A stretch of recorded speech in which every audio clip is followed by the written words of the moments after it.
His name's Fred. From Fred the Elephant's Kenmore Bowling Center. We're here for the title matches. Today's JBT event. Cameron Weier named him. Weier named him. Our first visit to 50 Lane Kenmore. They've done great, but I don't know why there's an elephant on one side and a giraffe on the other. We've got to get the backstory on that. Tune in tomorrow's broadcast. We'll find out overnight what the deal with this is. Cameron Smith's standing in front of where a ball return would be because that's what he's doing on the right-hand lane. It's so he can imitate the same footwork on both lanes, but right now, Cameron has suddenly gotten lost after winning 3 consecutive matches on this pair. The previously easy lane condition has started to blow up. Not started to blow up, it has done blown up right now, and he's gone face-face the last 2 shots to hand the lead back to top seed Perry Crowell in an all-collegiate battle here. Cameron part of the national champion Robert Morris team. Perry part of the very successful Midland team. Cameron just going for the 2 and hoping to... Oh! Wow, certainly did bounce something out. He bounces the 6-pin about 20 feet out on the lane there for the extremist of Deadwoods. This guy's gotten a lot of camera time today. He's gotten a lot of Deadwoods. Wow. Everything but make it. Cameron, Cameron, you need a score change as well, please. Thank you, guys. So that's 6-3. We're just going to give Cameron 105 through 7,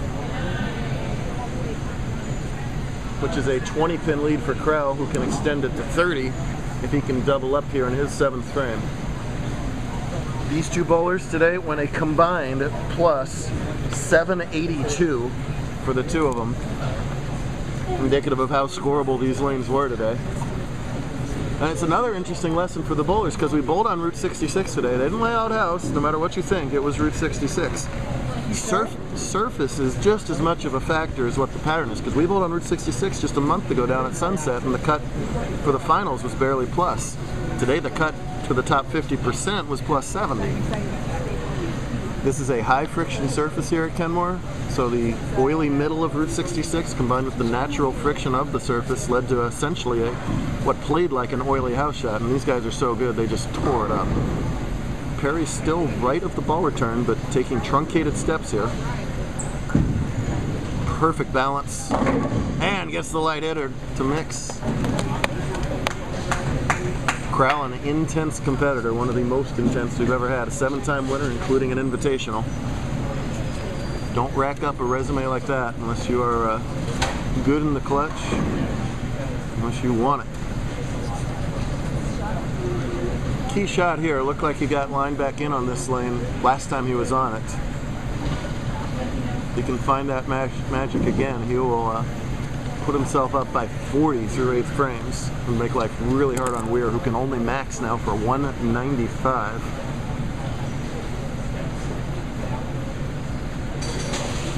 Crowell going at a 194 pace should he not strike here. So still anybody's game. The chess match of matching equipment to physical adjustments right now.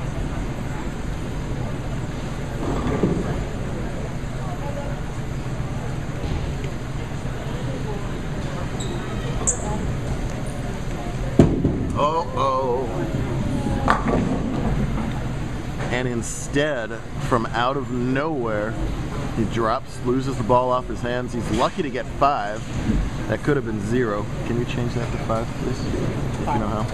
4. Or we'll get it later. Well, you got 5 is what I'm saying.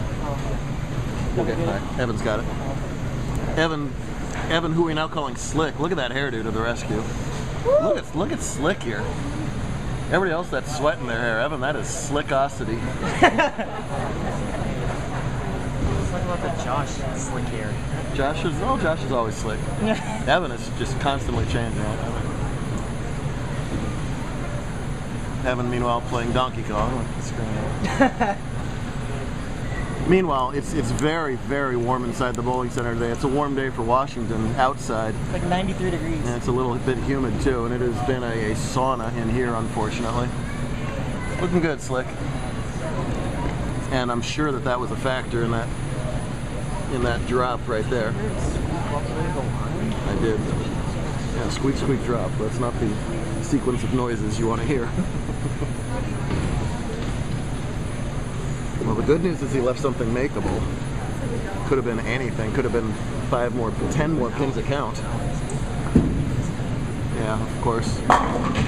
That is an excellent job covering that spare right there, let me tell you. But yeah, Evan makes a very good point.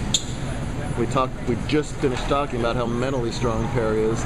He's going to have to somehow put out of his mind that the ball could drop off his hand at any given moment.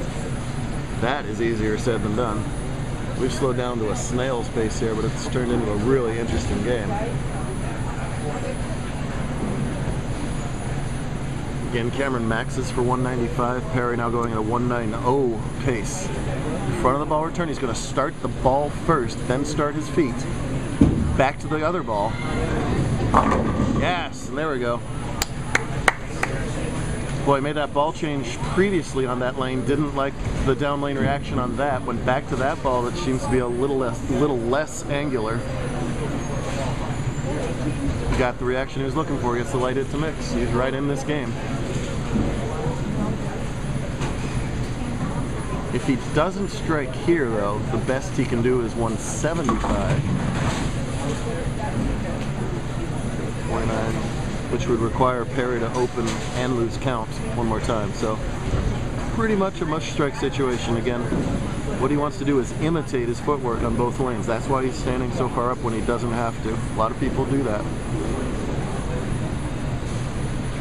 It's hard enough getting your footwork right one time, let alone a second different way. Good shot. Oh no. Well, you don't usually see a lot of emotion out of Cameron Weier, and that's about max emotion right there, as that is a miserable break as he pures that shot, and somehow a solid 9 shows up. Ouch, that's demoralizing. These guys are collegiate national champions, done so much on so many different stages, and you can tell how much they want to win this dinky little JBT event. Hey, that's why they're competitors, folks. They want to win on whatever thing they're doing at that moment.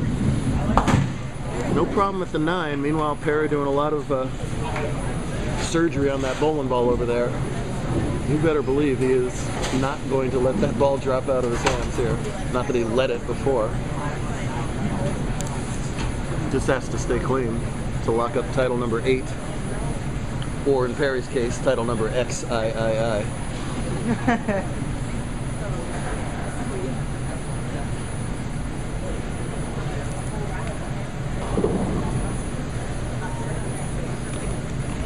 Great job hosting us for the first time at Kenmore. Happy to be here. More to come, we hope. More oil. A ton of oil.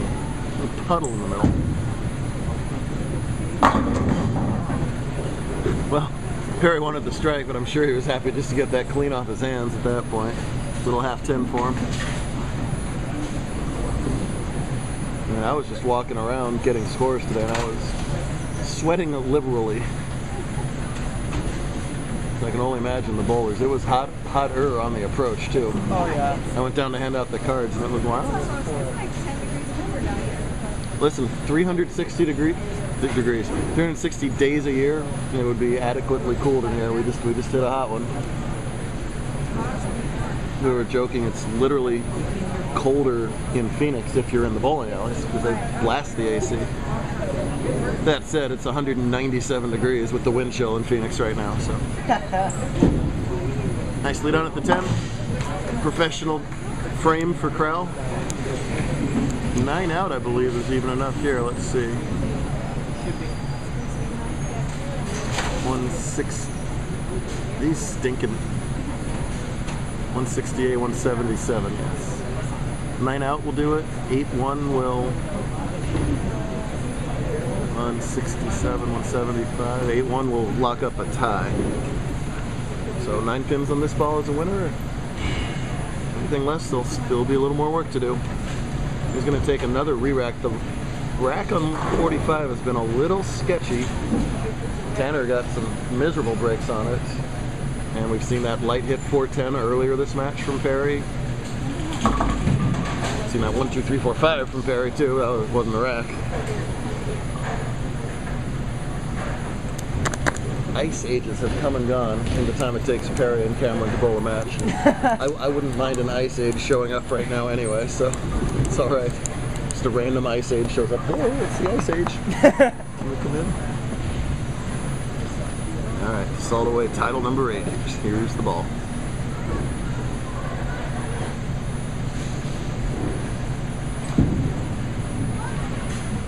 There it is. Tell you what, one of the most unnerving things that can happen to a bowler is to lose the ball off your hand like that. And since then, what does he do? He regroups and makes the spare and throws 2 perfect first balls since then to wrap it up. That is impressive stuff. As it usually is from both Perry and Cameron. Sometimes you don't need a high-scoring match to be interesting, and that was a fascinating one. You can almost guarantee Cameron's going to strike out now. Well, this time Midland beats Robert Morris. Little turn of the action there. Good stuff from both of them. Maybe we'll see them picking up another $1,000 in about 24 hours at the invite. See you then.